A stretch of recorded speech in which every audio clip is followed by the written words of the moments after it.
Alright, welcome back, and today we got my June 2026 ranking. So we're going to go through all the new releases, both theatrically and streaming, and go ahead and rank them from what I thought and enjoyed from worst to best. So sit back, relax, and let's get this ranking started.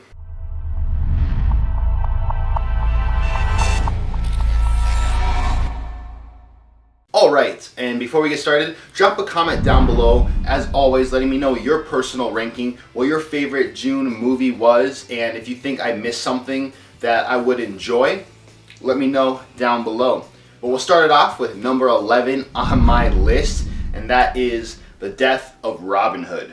Now look, this movie is kind of just a weird one to be on the bottom of the list as well, but at the same time, it's not, and here's why. So, when you take the movie, and if you see the trailer, it is beautifully shot. The cinematography is gorgeous. The acting, especially from Hugh Jackman, is top notch. The battle scenes that we do get, only the first 15 minutes, are great. And there's something grounded, gritty, and dark about this movie that looked interesting. Especially if you see the trailers, it's giving kind of more of that Northman vibe. Something that, you know, Robert Eggers would maybe make, and seeing Hugh Jackman again in a different role than what he's usually known for as Logan / Wolverine, I'm gonna go check it out. And that being said, this movie just was a molasses drip. A molasses drip.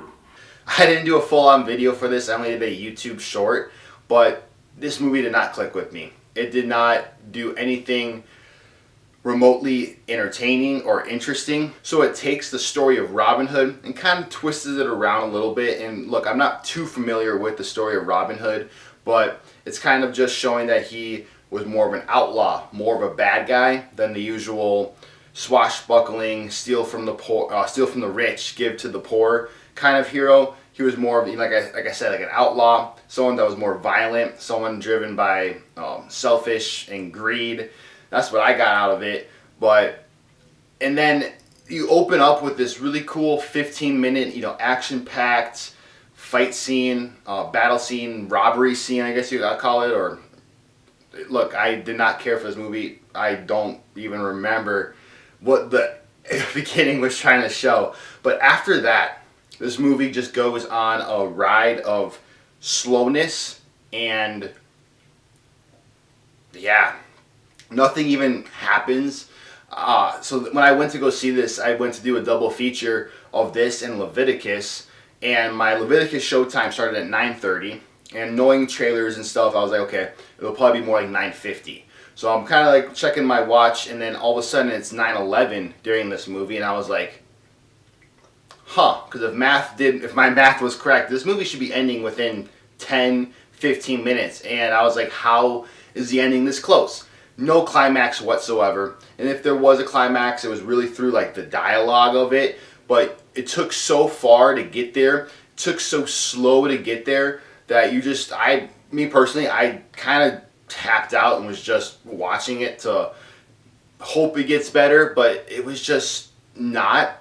And it was just kind of one of those movies where it's reflecting on the main character. Hugh Jackman's broken, he's kind of dying, and he's kind of just reflecting on his past, realizing he did bad things, and it's 2 hours of that. And I was thinking, like, are we gonna maybe get one last action scene at the end and have Hugh Jackman kind of decide whether violence is the answer, or doing a different approach to maybe like people coming into the little town he's getting healed in?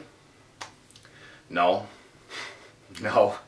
Just so yeah, I would say this is more of like a slow burn drama. Again, very weird movie to put on the end, because if you look at it, it looks like it'll be pretty good. It looks like it's well made, don't get me wrong. It's well made in the regards of how it's shot and how it looks, but when it comes to the script, the story, I don't think it's well made in that aspect. I think it could have been a little bit more added to it to really appease a lot of more broader audience, but also keep it, niche. And I don't know, if you like slow burn drama movies with minimal action, minimal things going on, you might have fun with this one. But for me, this was easily the worst of June, and honestly probably 2026 so far. And yes, it beat Scary Movie somehow. but not by much, because number 10 is Scary Movie. So when it comes to Scary Movie, I'm not too familiar with the franchise. I'm sure I've seen 1 and 2 when I was younger. I do remember seeing Superhero Movie in the theaters. I do remember seeing that one, Drake Bell parodying the Spider-Man. It still has one of the best Tom Cruise impersonations ever. Tom?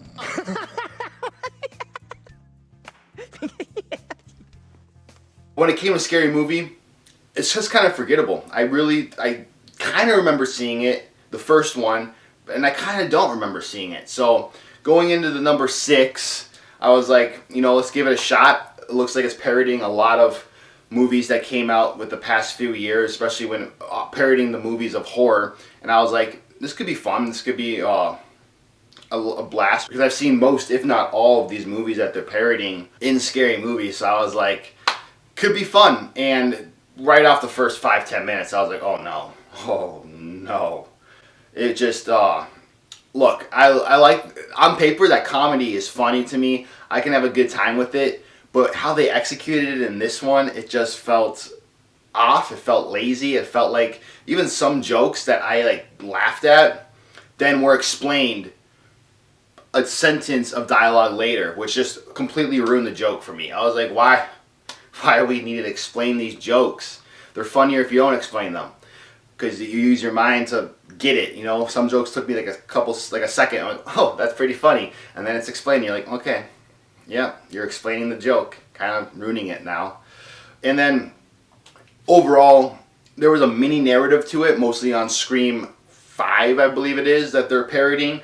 But then at the same time, 60% of this movie just feels, maybe even 70% of this movie just feels like the Wayman brothers and whatnot had just a mesh of ideas of things to parody and just threw them at the wall and haphazardly sewn them together. So it just kind of felt like a really bad Robot Chicken episode or a Family Guy gag reel, where it's just like clip, clip, clip.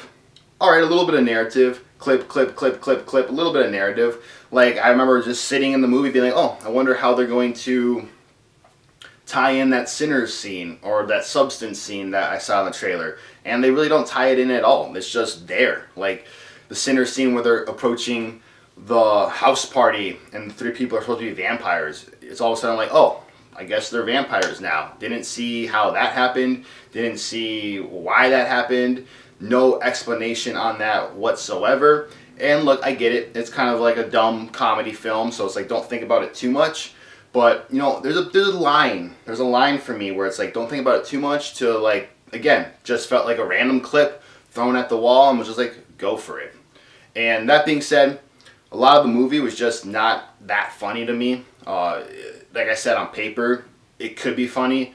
The way it was executed, the way it was acted maybe, the way it was just brought to life, not that funny. I got a couple chuckles here and there, but I didn't laugh as hard as I wanted to, and didn't laugh as hard as I really wish I had. And speaking of parody funny movies, I mentioned it in my Scary Movie video, The Naked Gun with Liam Neeson, one of the best comedies I've seen in a while. That's how you do a parody movie. Check that out if you have not already. But yeah, Scary Movies coming in at number 10. Alright, number 9 is going to be the direct-to-streaming, I guess, video on demand, you can call it, movie called Hungry.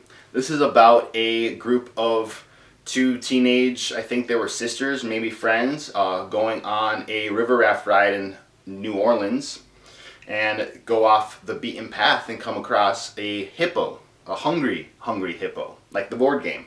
And this movie, on paper, seems to, be up my alley. I love ridiculous stuff. I love when it, it's the plot's so funny and ridiculous that it shouldn't work, but somehow it's executed to the way that you're like, damn, I really liked that. This is one of those that didn't scratch that itch for me, unfortunately.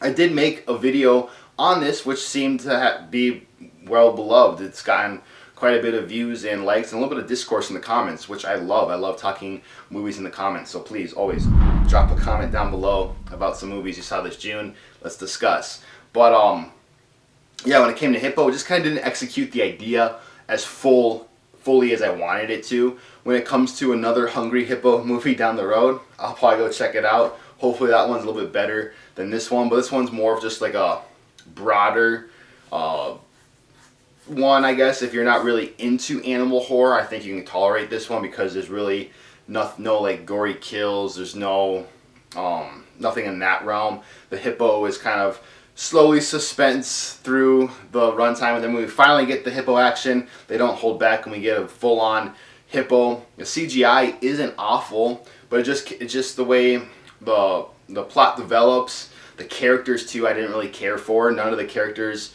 got you on the edge of your seat where you're like, oh, please make it. There's one character, I won't spoil it just in case you do check this out, but there's one character that makes it longer than they should, where it's like, I think the person they killed off in the first like 20 minutes and the person that makes it, and that's just super annoying. They should have maybe swapped places, because I think if that character lived and tagged along with our final girl, it could have been more of a compelling narrative. It could have been more of a compelling story, and a lot more things could have probably happened that would be interesting to watch. But instead we get someone that just, I don't know, just didn't care for the characters. So it's just like, didn't really grasp you that way. I did make a video on this, like I mentioned, so go check that one out if you want to hear me talk more about this. But also the title Hungry, you would think it's about like a hungry hippo, and they could have done something really cool with that, as in, because the movie does take a little bit of a survival route on the first like 30-40 minutes where they're stranded, hanging off trees, their boat's down, and they can't get in the water because the hippo's gonna eat them. And it could have been a cool little metaphor of hungry, as in like the people are hungry because they're slowly starving, stranded in this area of New Orleans that no one knows about. And it could have been like the hippo's hungry too, because the hippo just is starving too. So it could have been a cool little mesh of hungry and have those two worlds collide. But it's just the hippo has nothing to do with the title. And then when it came to the kills, like I mentioned, just really weak in that department. A lot of people just being pulled underwater, red rising to the surface, and a lot of off-screen carnage. So animal horror lovers could have a good time with this one. Let me mention one other thing too. I think it was May or April, Thrash came out, and that's another animal horror film with sharks. And that one was, I actually thought was better. I went into that one because I heard the reviews were bad, and I was like, I gotta see how bad this movie is.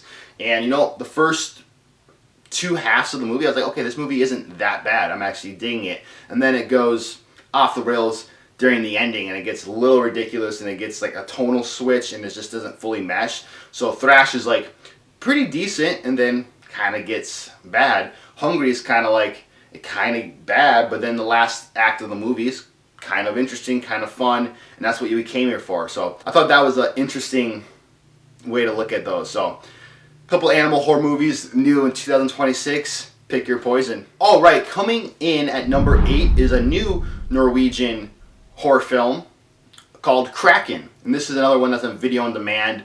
Let me back up. I think, yeah, so Hungry and Kraken both are on Amazon Prime to rent if you're interested in these.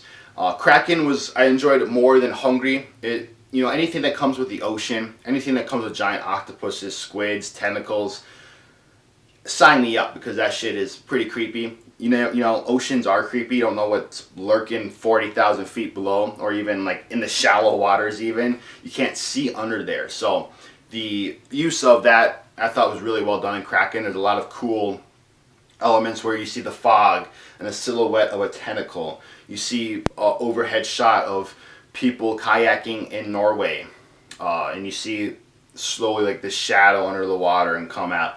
That gets under your skin. What's that word?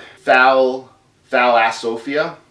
Is that how you pronounce it? Thalassophia, fear of the ocean. This is what I'm saying. Thalassophobia. So yeah, that you get a lot of. Thalassophobia. Okay, it's continuing to go. So you get a lot of that in this movie. So I think they executed that pretty well. And honestly, I have fun with B movies. I have fun with that realm, and it was feeling like a fun B movie, you know, for the first act or two, and then it gets to a point where it's just kind of, the Kraken does some questionable things along the lines of, you know, it's going on this killing spree, and then one character gets dragged by the tentacle, and you're like, oh, she's dead. And then you see the Kraken gently put her down on top of the ship, and you're like, oh, that's weird. Why did that happen? And it's just kind of makes the Kraken not as intimidating then, because it's like, oh, when it picks me up, is it going to put me down too? And then they do some things in the third act too to make an emotional punch, and I think they could have built that up a little bit more to execute it. And it did feel a little bit of a cookie cutter type plot, type cliche ocean movie. Honestly, I thought of the movie Underwater a few times with Kristen Stewart. If you haven't seen that one, definitely go check that one out. That's a fun one. I wish it had a little bit less comedy, but overall, it's a really well done Lovecraftian underwater ocean horror thriller, and has a really cool money shot. And there's a kind of a shot here where we see a big eye, and that could have been a really cool money shot, again, if it was just made and executed a little bit better. But it's nothing offensively bad. It's nothing like, oh, this is unwatchable. It's just, when it comes to elements of undersea horror, tentacles, we don't get a lot of them. So when I want one, it's like, please, please, be the new staple. And this one is kind of fell short. But hey, if you got 90 minutes, if you're craving this kind of movie, I think it'll still entertain you. But overall, was it 8 on my list? Number 8. And before I move on, let me know if you want me to maybe discuss Kraken a little bit more. I thought about maybe doing a full-on video for it because my Hungry video did pretty well. So it tells me that you guys enjoy B-movies just like me, enjoy some of the movies that aren't talked about as much on YouTube. So definitely let me know in the comment section if you want to see a full-on Kraken review, and maybe I'll pump one out. All right, before I move on to number 7, quick coffee break.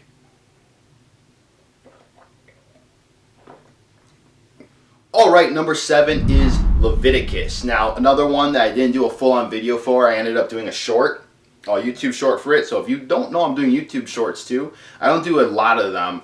I like sticking to the long-form content, but hey, go venture off into the short realms on my page and see what I got to say. But Leviticus was fine. Like I mentioned, it was a double feature with the death of Robin Hood and Leviticus. So I just went into Leviticus too with like 2 hours of boredom, and I was like, oh, please be good. And hey, you know what? It started off good. It started off being like, okay, this is going to be fine. And I did appreciate the fact that it was like 88 minutes, so it wasn't even overtly long. So, and like, honestly, I was so turned off by the death of Robin Hood. If Leviticus was like 2 hours long, I would have been like, I'll see this tomorrow, or I'll see this another day, because I just got to clear my head. But Leviticus, I think, you know, if you're a horror lover, might as well check it out just to have a little bit of discourse on it, get what people are talking about when they're talking about it. But, you know, it got so much hype in the film festivals that I don't think it lives up to that hype whatsoever. Entertaining, loosely. Basically, you got the plot. Maybe I should talk about the plot. The plot follows these two teenage guys in love with each other, and their town is religious, and honestly kind of felt like a made-up denomination of it. So that kind of like was like, okay. But their parents and their town put a little curse on them where the demon takes on the form of who they love. So of course they're going to be seeing each other. So it's kind of like, is it not them kind of thing. And I think, you know, interesting idea, I guess. But it's really like taking It Follows, Obsession, and Brokeback Mountain and throwing it all in a blender and being like, hey, here's Leviticus. And where this movie kind of stumbles for me too is just like, yes, I do appreciate the fact it was 80 minutes, but it could have been a little longer to explore some of these rules and some of these elements they've thrown into the movie. Because there are times where the rules for this demon don't make any sense, especially the one where it's like, all right, if you're alone and that's the only time you can see this demon, then why are you staying alone? Go out in public. Go out, you know, with people. So when you see the person that you love, you know it's them and not the demon.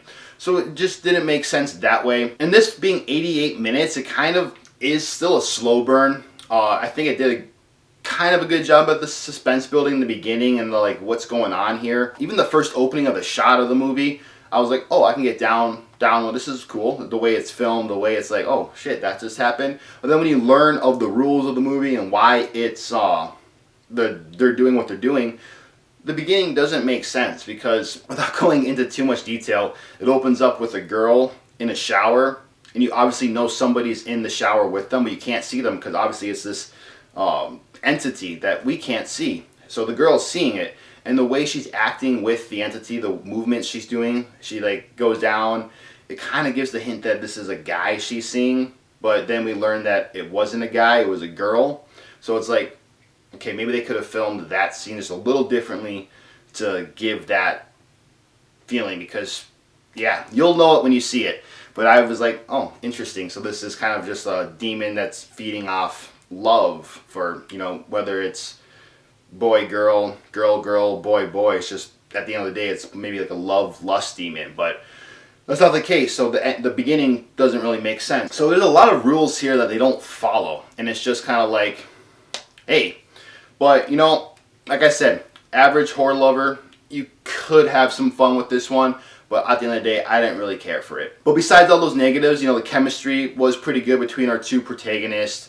The cinematography was good as well. The environment we're in, this industrial small town, I always love small town movies, so that was kind of a cool element too, taking that small town and having an industrial look to it. That was something that was new and fresh. So there was a few positives in this movie, but not enough for me to want to go rewatch this. And there's only like one or two big like set pieces. Everything else is just kind of meandering, slowly exploring some things, and then you get a handful of questionable character decisions. When you learn the rules of this demon, you're just like, why are we doing this? Why aren't you doing this? So Leviticus coming in at number 7. Coming in at number 6 is Supergirl. And right off the bat, I will say I think this movie was overhated. And I've seen it twice. I saw it Thursday and I saw it Friday. We had a family birthday on Thursday, so I saw it with them. And then Friday was the original day I was going to see this with my girlfriend and another friend. And still held on to Friday because, you know, it's A-list. Might as well. Didn't have anything else going on that night and wanted to do that. So I was able to see it twice. And I can tell you, after that too, I did get a little bit busier that weekend, so I didn't be able to pump out a review for it. So I'll maybe spend a little bit extra time on Supergirl in this June ranking, but I don't want to take up too much time either because we got more movies to go through. But I'll tell you this, I think Supergirl at the end of the day is being overhated. I don't think you're hearing things like worst comic book movie of the year, worst comic book movie ever, I should say, and that's just not the case, I don't think. We got, you know, the early 2000 Daredevil, we got Catwoman, we got Wonder Woman 1984, so many other terrible comic book movies too that are just not coming to my head right now. And Supergirl is not in that realm. But it is a little bit generic, it is a little bit cliche. It's the thing I liked, and let's back up a little bit. The thing I liked about Superman, James Gunn's Superman, is that it starts you in the action. It was a fresh take of not really an origin story, but it's our first look at Superman in this new universe, and we're just going right with a bang.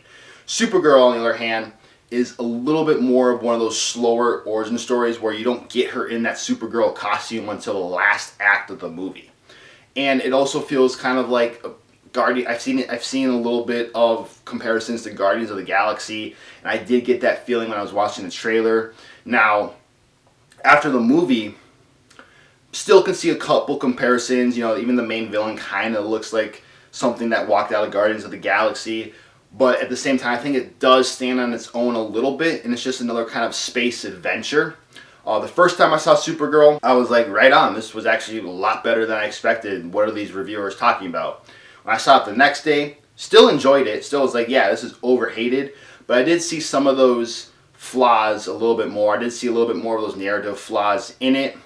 And I will say, if you loved Superman, if you enjoyed Superman, you're excited to see where this DC universe is going to go, you know, still check out Supergirl. It's not going to be as good as Superman, but you're not going to walk out hating it, I don't think. Especially if you enjoy this genre, whether it's, you know, sci-fi, space opera, adventures, comic book, really cool action pieces, I think you'll still have a good time. Now, it's nothing offensively bad where you're like, Supergirl, get her out of here. I don't want any more Supergirl. Like, I thought Millie Alcock did a phenomenal job as Supergirl. Unfortunately, her first solo movie was a little bit on the weaker side, but still enjoyable for me at least. And I'm excited to see where her character goes in the future. If she shows up in Man of Tomorrow, bring it on. If we get a Supergirl 2, bring it on. If she shows up in a Justice League movie, bring it on. You know what I mean? So it's not like I hate the character now. It's just that I feel like her story could have been handled a little bit better. Now, I've seen a lot of comic book readers despise the changes they took of this graphic novel, Supergirl, Woman of Tomorrow, which made me go order the comic book off Amazon. It's actually going to come in today. So I'm going to read the comic book of this because I don't have any background knowledge of Supergirl. So it'll be interesting to read that and see how my thoughts lie after that. But I think, you know, it's just like taking elements and pieces of it. So we all know, even Marvel kind of gets inspired by the comics, but doesn't fully copy the comic book. You know what I mean? So it's like, I don't know why they were expecting it to do that here, even though I guess James Gunn did say it was, I don't know if he said it was fully based on or if it's inspired by it. They could have misinterpreted his words, and that's why there's a little bit more discourse on this movie. But I think it's great. Leaving a superhero movie, I always love to feel like, hell yeah, especially the final fight scene where you see their powers going full thrindle. Thrindle, is that even a word? You see their powers going full force.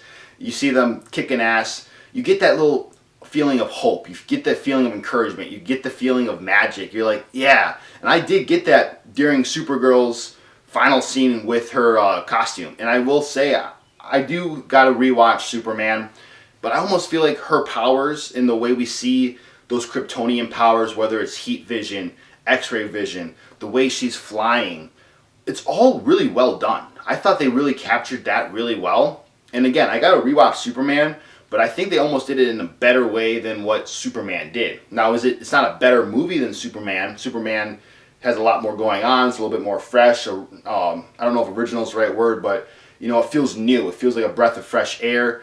And Supergirl kind of has those usual cliches we get in origin stories, very typical character arcs of whether it's revenge is good, whatnot. But when you take just the Kryptonian powers of her, I think they did a really good job with that. Especially when she's like flying, she has a lot of like the wrists here, turning with the wrist when she's flying. It was magical. Loved that. And the main plot is basically Supergirl teaming up with Ruthie to help her get revenge against the space pirate who killed her parents. But at the same time, Supergirl is doing that because she wants to get the antidote to save Krypto, who that same space pirate poisons. And during the movie, I'm not sure if they needed more cutting back to Krypto, or if that would have maybe made the pacing a little weird too. But there were times where you kind of forget Krypto. You kind of forget that Krypto is a main part of this conflict. You kind of just focused on Ruthie's revenge and their character, Supergirl and Ruthie, kind of bonding. So another kind of weird element there. So I get it. So at the end of the day, it all comes to James Gunn saying they're not going to green light a script that isn't ready. And a lot of people are just like, well, this script wasn't ready. I could see that argument. Like, is it the worst comic book movie? Like I said, no. Is it the best? No. Did it entirely ruin the new DC? No. Like, I'm still excited for Clayface. I don't have big knowledge on the Green Lantern, but I'm always down to see, you know, heroes I don't know. So I'll definitely check out the Lantern show in, I think it's August or September. I'm not sure. I gotta look that up again, but I'll check that show out in HBO Max. I enjoyed Creature Commandos for what it was, and it would be cool to see those transition into live action. So yeah, at the end of the day, I don't think it derails DC. I think DC with James Gunn is still going to have a bright future, and hopefully they just take a little bit of learning from Supergirl and realize that we want what the audience and what DC fans and what comic book movie fans want out of these movies, you know? Just take it as a learning experience. Again, it's not terrible, so if you haven't seen Supergirl and we're kind of holding off because of those early reviews, I would say definitely check it out still, especially if you were excited for the DC universe and want to see where it's going. And like I said, Millie Alcock does a really good job as Supergirl, so you're going to have fun with that. At the end of the day, could have the story been better? Yes. Again, second time I saw a little bit more of the flaws. Might dip into a little bit of, I won't go into full spoiler territory, but I would skip to the next movie if you don't want to hear a little bit of discussion of deeper plot elements. But forgettable main villain. Didn't really think he's anyone's cool. It's just a space pirate. But when it came to the character arc of Supergirl, telling Ruthie that, you know, killing isn't good for revenge. It's gonna break you. It's not gonna make you feel better. I really wish they would have maybe had a different origin for Supergirl, where we see her going down that similar route. Because they had flashbacks in this movie. Again, forgot to mention that. It did feel awkwardly placed with those flashbacks, but I feel like those flashbacks would have been even more powerful. Not only showing her origin, like we did, why she's different than Superman, because she actually grew up on Krypton a little bit, but actually have her, like, so there's a point in that movie where her dad makes this force field, somehow radiation leaks out, 8 years later, I think it was, the radiation of kryptonite, starting to slowly kill the Kryptonians, and that's why they take her off the planet and send her to Earth with Kal-El, Clark Kent. But I think it would have been interesting to have maybe a Kryptonian or a group of Kryptonians get mad at her dad on Krypton and maybe just off him off, and then she sees that, destroys them, and realizes that that didn't really help anything, that didn't change anything, and that's why she knows that knowledge, that's why she has that knowledge, and that's why she's helping Ruthie, being like, don't go down the same route I did, don't go down that. I think that would have been a little bit more interesting, and the character arcs would have made a little bit more sense. And then when it came to Ruthie's, instead of Supergirl just talking her out of it at the end of, offing our bad guy, I think it would have been really interesting to see her slowly come to that realization as well herself, just seeing the destruction that Supergirl has been causing on their adventure. There's one scene where she's looking around and all these trucks are flying, flames are everywhere, Supergirl's going do, destroying shit. It would have been really interesting to have that be like, okay, maybe this isn't the life that I want. I want to be more of a peaceful person. Could have been interesting. Speaking of that scene, weirdest needle drop ever. It started to work a little bit when Supergirl came in and matched her punches and kicks with the music, but when that first scene went off I was like, that's a weird music choice for this scene. Also, shout out to Seth Rogen's character as a little alien guy. Dude had me cracking up. But let's move on. Alright, we are now entering the top 5, and all of these did get coverage on my channel, so I'll spend a little bit of time on them, but if you want to seek out more, or if you see the movie after I say it on this list and want to see my thoughts again after a little bit more in detail, you know where to go. But number 5 is Masters of the Universe, and I am someone who did not grow up with He-Man or Masters of the Universe, and I thought I did a really good job of capturing that nostalgia without ever seeing it. And this movie did surprise me. I had a blast with it. It's another one I saw twice, and I will say I'm a little sad that it didn't perform as well in the box office as I was hoped, because I would love to see a sequel or just franchise pop off. It does sound like Amazon may still be doing that, even though the box office wasn't that great, which is like, hey, it's worth a try, because overall, Master of the Universe was getting good word of mouth. So when it comes to the sequel, people would be like, "Oh, I slept on the first one, might not sleep on this one." And I think it's a really good hero story. It has a really good cast. Maybe a little bit too much humor, but nothing that was overtly distracting. Maybe in some scenes, but I think that did a really good job. Jared Leto, even, I know he's kind of a meme at this point, but he killed it as Skeletor. In my video, I did mention it kind of reminded me of Robot Chicken, because that's how I'm familiar with He-Man and Master of the Universe. They kind of did a parody of them a lot on the show Robot Chicken, and some of the goofiness of Skeletor in that movie kind of remind me of that. But if you look at Skeletor in the He-Man cartoons, he has a high-pitched voice. He's kind of a goofy guy, so I think they captured that element really well. I feel like the goofy voice that he has in the cartoons would have been a little too much in this movie, so I'm happy they did more of like a menacing voice. But Skeletor looks cool. Look at this. Call me a fan now. I got me a Skeletor popcorn bucket. Right on. But yeah, I really enjoyed this movie. It kind of had elements of that first Thor too, of a fish out of water, of He-Man on Earth feeling like he's not on the right world. Eternia. Eternia is the world he's from, and he's kind of just exploring life on Earth, telling dates about his journey to Earth and his history on Eternia, made for funny discourse. Action scenes were great. A lot of character exploration in this one was also really cool. And just like I said, it felt like I was nostalgic for this franchise without even growing up with it. And it really captured the magic of cartoons, in my opinion. So Again, I'm not going to spend too much time on this one. Definitely, if you missed out on this one, check it out when it hits streaming or still in theaters. I think it's still in theaters, so definitely check it out if you can. Give it its support that it needs. Would love to see a franchise, and I honestly think you'll have a blast with this one. It's just a really fun summer escapism blockbuster. And if you want to hear more of my thoughts, I have a video on this. So let's move on. All right, number 4 is Disclosure Day. Now, this was a fun movie for me overall. I'm a lover of UFO, I'm a lover of aliens, and I think it's a cinema sin that we don't get enough alien UFO movies. Like, if we got one a year, I'd be eating good. That's all I'm asking for. At least one a year. I don't get why we don't have more of those. I really don't. Like, why? Why? Hollywood, get on it. All right, let's move on. I was kidding. But this is another one I saw twice, actually. Saw it with the girlfriend on release day, and then I had a friend in town last week who hadn't seen it yet, wanted to see it, so we saw that. We also saw Obsession a second time. That was good. His reactions were great. But let's move on.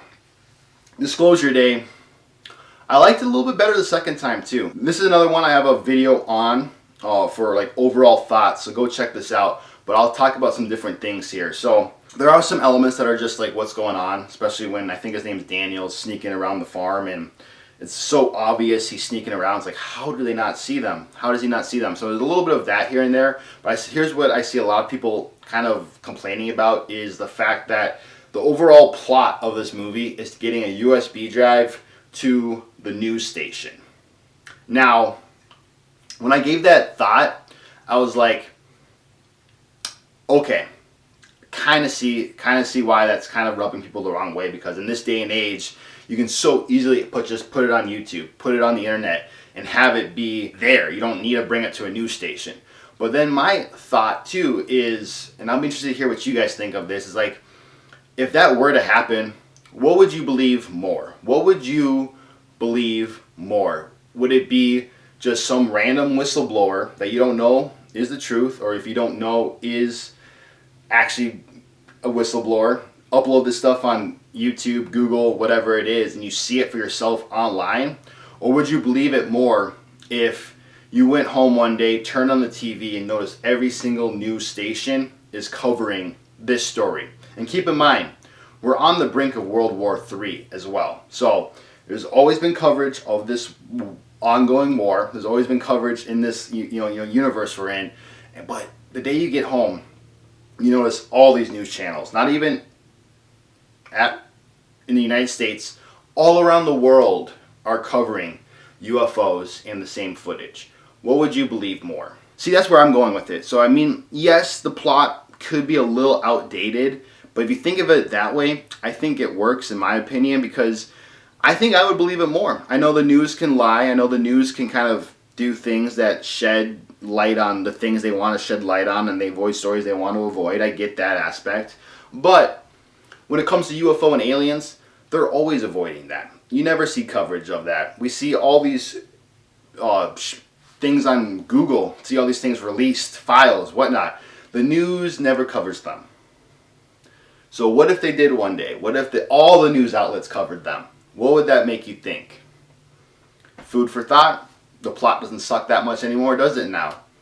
Interested to hear your thoughts down below. But yeah, besides that point, I thought Emily Blunt did great in this movie. She was awesome. The fact that she did those clicking noises herself are insane. Again, just love aliens, love UFOs, so thought this was a really great return to the genre from Spielberg. A little bit of the longer side in Act 2, but I think the Act 3, the way it shows those UFOs, shows those aliens, the way it reveals it in those news segments, and even the main newswoman that was doing the coverage, she did a phenomenal job.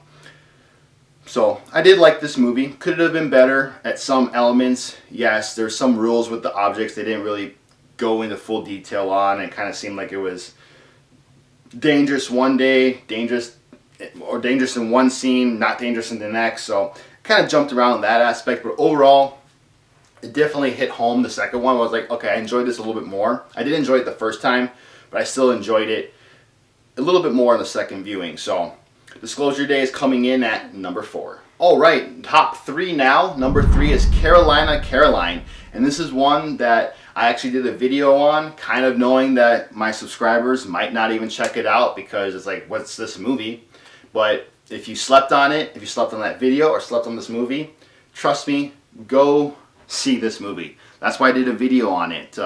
Talk about it spoiler free, so you could be like, this actually sounds really good. I don't want to sleep on this movie. I'm booking a ticket right now. And this movie was phenomenal, and it had a limited release in June. I think one of my commenters on that video mentioned it's getting a wide release in July, so if your theater gets this, go see it.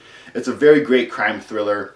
You got Samara Weaving, you got Kyle Garner, Scream King, Scream Queen coming together for an epic crime thriller. What's not to love? But yeah, and then I've also seen my video on this get, increasingly more views as it's getting closer to July, so I think maybe it is getting a July release. But definitely made that video to get the word of mouth out there because this was a very limited release. No one really knew about this movie. I found out about it a couple days before I even saw it. I saw it on my AMC app and I was like, oh, what's this? I enjoy Samara Weaving. I enjoy crime thrillers. I want to check this out. Girlfriend and I both enjoyed this movie. Sure, it's a little bit of your typical Bonnie and Clyde crime thriller element, but the chemistry between Kyle Gallner, Samara Weaving is spot on. Samara Weaving is just a force to be reckoned with. Every movie she's been in, whether it's this, Over Your Dead Body, she was a little bit of a different character. She's in the Ready or Nots. She's in another crime thriller that I enjoyed her in, which was called Eeny Meeny. So she's a very good actress, and I think she has a very bright future ahead of her. She's going to go far. And just, like I said, the chemistry between them is great.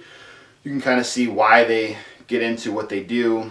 Again, just go check out my video on this for more in-detailed thoughts. But if you enjoy crime thrillers, if you enjoy Bonnie and Clyde movies, go seek this one out. If you're on the fence on that genre, still go seek this out. We got two really good actors in this. We got a really interesting storyline going on. And the cinematography of this looks amazing. There's really cool neon light shots. It has a 90s feel to it with the way it was filmed, and the color grading gives it that feel that it just kind of feels like an old-fashioned movie, one that, back in the day we would have went to and had fun with, and it's not overtly different color. It's not like streaming look to it. It's not digital look to it. It's not a big CGI spectacle. It's just a grounded, nostalgic, pulpy, fun ride. So put this on your list, please, if you have not seen it. Carolina, Caroline. And I'm going to plug the video in one more time. Go check out my vid on it.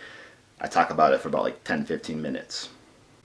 Alright, are we ready for the top two? Are we ready for the top two? A little coffee break.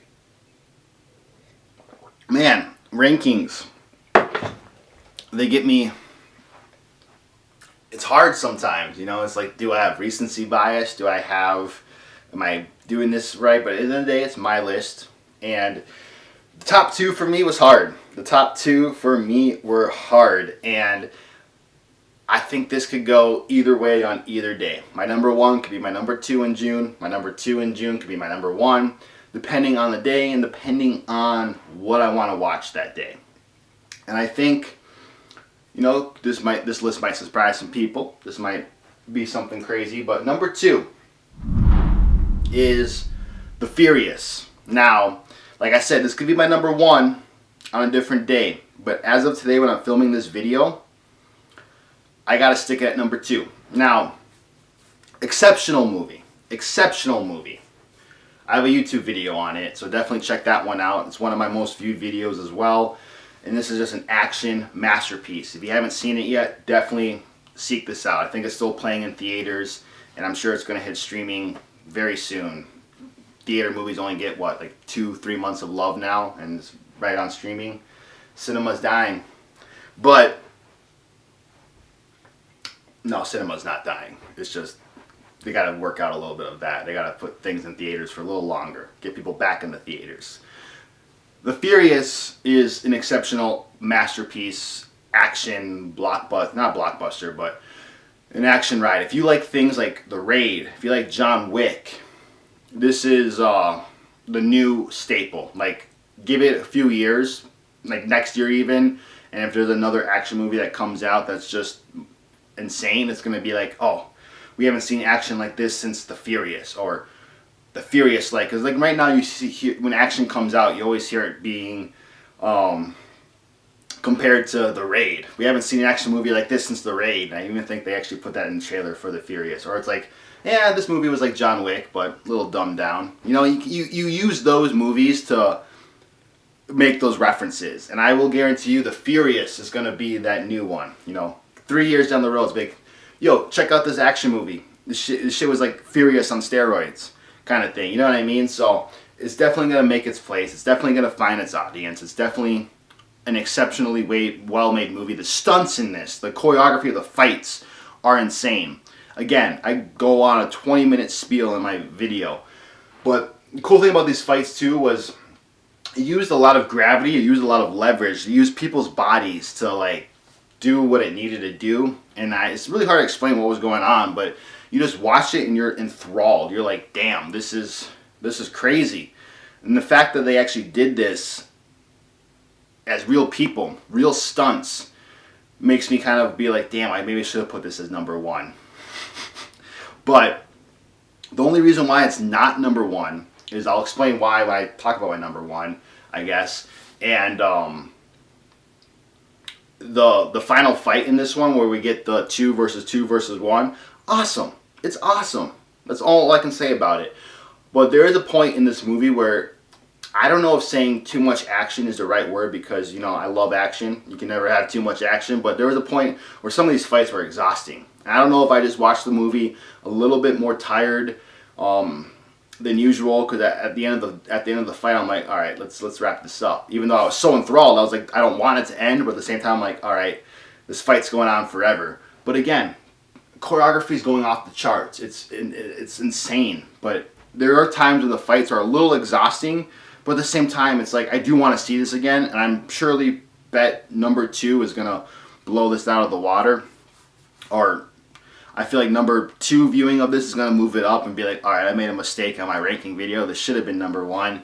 But definitely want to see this movie again. The choreography is going insane. The plot's just a little bit, you know, your usual father's daughter is kidnapped, and he's going out to save her. So the plot's a little bit on the weaker side. I feel like if it just had a little bit more plot and the action wasn't as exhausting. I know that sounds weird after I've talking about hyping this. I love it though. I feel weird just saying that, but I feel like I just needed a little bit more on the story and plot wise to really make this my number 1. But if you're looking for something like The Raid, if you're looking like something for John Wick, where the fights are just amazing, mesmerizing, and you know, capture you, definitely go check this one out. I'm looking forward to my second watch. Unfortunately, the show, so I saw it on a mystery movie night, and when it got released wide, I don't know why, but AMC is making these show times just really hard to get to, or really late, where it's like, might fall asleep during that. I just have when it gets too late, I'm gonna zonk. Whether I'm enthralled and captivated by this movie, or if the movie is just super boring, I'm gonna fall asleep. So that's why I never use me falling asleep during a movie to judge how good or bad it was, because when I'm streaming something at home and if I'm tired, I'm like, this movie is amazing, flip of a switch, I'll be out if I'm tired, and then I gotta restart it or rewind it and pick it up again. But yeah, I never use falling asleep during a movie to judge if it's good or bad, because I just will zonk if I'm tired. And yeah, these showtimes are being like 9:40 at night or like 10:30 at night. I'm like, come on. Especially the 20 minutes of preview. It's like, I'm not even going to start this movie till 11. Especially after a long day. I might be, and then, you know, usually I'm busy. I'm ranting. But definitely go check this movie out if you haven't already. If you haven't even heard of it, really great martial arts film. And the fact that our main character is mute too, adds to it. And actually, I'm now thinking about it, it's actually very cool they're able to not make it feel like he's mute for those 90 minutes. So, because he's almost like talking through his fights. He's almost like talking through his choreography. So that's really, really cool. But yeah, that's an amazing movie. Definitely check this one out. And let's move on to number 1.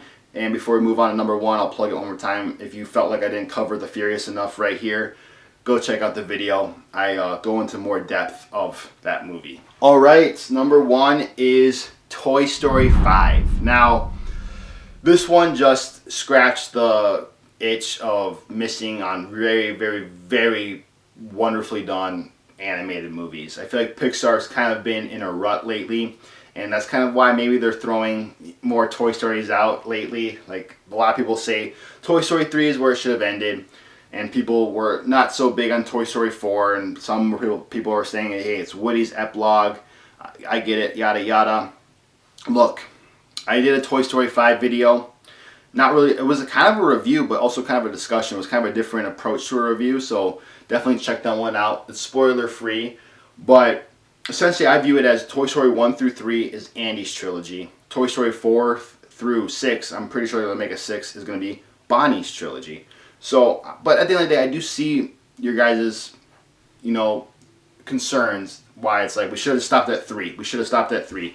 I myself think 4 is the weaker one of the Toy Story franchise, but 5 just had a really very interesting approach to its message. It was showing the difference between toys and technology, and I think, if Pixar was in the writer's room and they were like, I got this idea, let's do a movie on, the childhood of today, how technology is taking over. It's like, yeah, they could have done an original story for that, but also it's like, it ties in really well with a franchise they already have, Toy Story.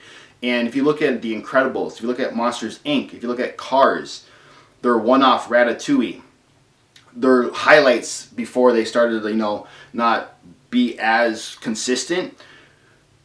Toy Story, forgot about the Bug's Life, but like Toy Story has an ensemble of characters. It has a way of actually doing a lot more stories within its franchise that feel like it works. Like, there are so many things and so many avenues you could explore with Toy Story, and you can't explore those with the other franchises they have. And you could explore those with, a fresh batch of characters, a fresh franchise. But at the end of the day, it's like, why not do it with Toy Story? Just make sure it's good. I feel like Toy Story 5 was better than I expected. It had a lot of emotion. It's heartfelt. The inner kid in me was smiling throughout it all. Even simple scenes where like they're racing down the road towards the end of the climax. It's just like, I felt the magic of cinema there. I had a smile on my face. Later on in the movie, you get a little misty-eyed, you get a little teary. It's just, they're able to still capture that magic. They're still able to give you that emotion. You're still able to actually feel for these characters, root for these toys, root for everything going on 5 installments later. So that's why I really enjoyed Toy Story 5. I talk about it a little bit more in the video I made for it why, but I think this movie was far superior than number 4. If you're someone who saw 1 through 3, saw 4, was like, alright, 5 is pushing it, trust me, go seek out 5. I think you'll definitely enjoy it. And I can't speak for you whether or not how you view, 1 through 3, but should have stopped. Like, look, I think 1 through 3 is a beautiful trilogy. It's very well done. Masterpieces all around. Now we're in a new trilogy. And I mentioned it in my Toy Story video where it's like Star Wars did something similar. We have 3 trilogies. 3. And you get fans of 4 through 6 still liking Episode 3, Revenge of the Sith, even though it's not part of the, main trilogy.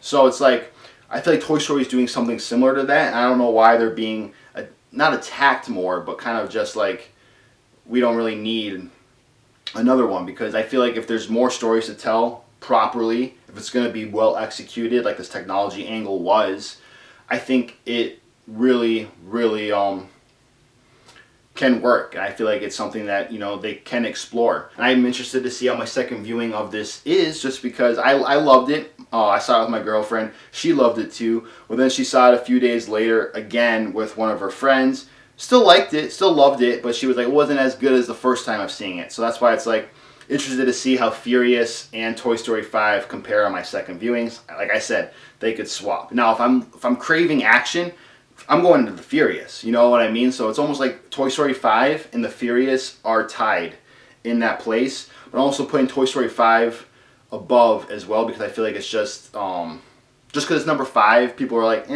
we've done too much. It's like, no, check out Toy Story 5. It's fun. I'm a big fan of Conan O'Brien too, so seeing him voice Smarty Pants in this and having his little orange hair in one scene during an animated sequence was hilarious. Still a good amount of jokes in here. What they did with the Buzz drones was awesome when they do the final reveal of some aspect in there I won't go into. I was levitating. I was like, that's pretty cool. And again, they're able to create that anxiety and the tension, the heartfelt, the rooting for these characters all in their toys. And you just like, you feel their emotion. And I really thought it was interesting having Bonnie be having more screen time in this than what Andy did in his trilogy. You know, we get Bonnie as almost a main protagonist in here, as well as Jessie. And the things they do with Jessie too, her character arc starts out leading into something where you're like, are they going to go this route? If they do, a little too on the nose, a little too cliche. But the way they execute her arc and the way they take that turn where you don't expect, you're like, all right. So all around, Toy Story 5 surprised me. I feel like it's definitely worth checking out. Pixar cooked with that one. And like I said, ranking the Furious and the Toy Story 5 definitely was hard on paper. The Furious, more my thing,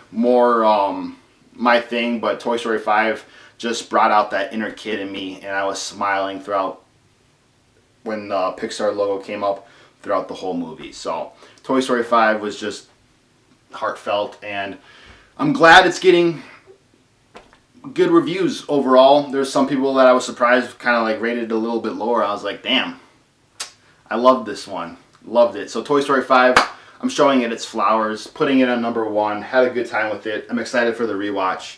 And yeah, let me know your list down below, and I'm interested to hear what you think. So yeah, like I said, my top 2 was hard. In reality, they're pretty much tied, but I didn't want to cheat out of the ranking and be like both are number 1. And I hope you enjoyed the video, and I think I explained a little bit why I did that. Like I said, Furious, exceptional movie. Check that out. Caroline, please check that one out too. And overall, yeah, that is my ranking. Thank you guys for watching. I really do appreciate the support. If you enjoy these June rankings, these June wrap-ups, let me know by clicking that thumbs up button. I actually do have a video idea too. Let me know in the comment section down below if this is what you would like to see, but I'm thinking about even doing a video where I'm not ranking, just going through my whole June catalog of things I watched. And so you guys can see a little bit more movies, do quick brief talks about them. I think that would be kind of cool. It'll be a little bit of a longer movie, but let me know if you're interested in that down below. And yeah, if you're new to the channel, thank you guys for stumbling upon this video and sticking it out till here. Give you guys a little round of applause. If you want to see more of me, hit that subscribe button down below. It'll definitely let you keep up to date with me and be like, hey, got another movie to talk about. Here at Movies with E, cover a variety of movies. I just talk about movies I want to talk about, but to make the algorithm happy, so you guys know also what's to expect, so it's not just random movies every now and then. Is like, I want to focus on horror, action, thriller, and comic book, superhero movies, maybe some niche stuff, B movies too. Looks like you guys really enjoyed that Hungry video, so I actually gained the most subscribers from that video from any other video too. So I was like, B movies might be a route to go. So yeah, let me know what you want to see covered as well in the comment section down below. Love interacting with you guys, so let me know your list. I would love to hear what your number 1 of June was, what your worst movie of June was, and all that. So hit it up in the comment section down below. I'll have my letterbox too in the description box if you want to follow me on there. See what else I'm watching throughout the month. You know, half of those, probably even more than half of those movies don't make it on YouTube. So that's why I also think that video would be kind of cool, just talking about my letterbox movies I watched in June and talk about them there. And as always, yeah, thank you guys for watching. I really do appreciate it. Let's keep it going. You know, tell your friends about this channel. Let's grow this. July is around the corner. It would be really cool to hit that 50 subscriber mark by the end of July. So if you want to help me out in there, please be sure to subscribe and stay up to date with my movies if you're enjoying these videos. So definitely appreciate it. I'm going to sign off now. I've talked a lot. Thanks again for watching. And until next time, keep watching those movies, because those movies won't watch themselves.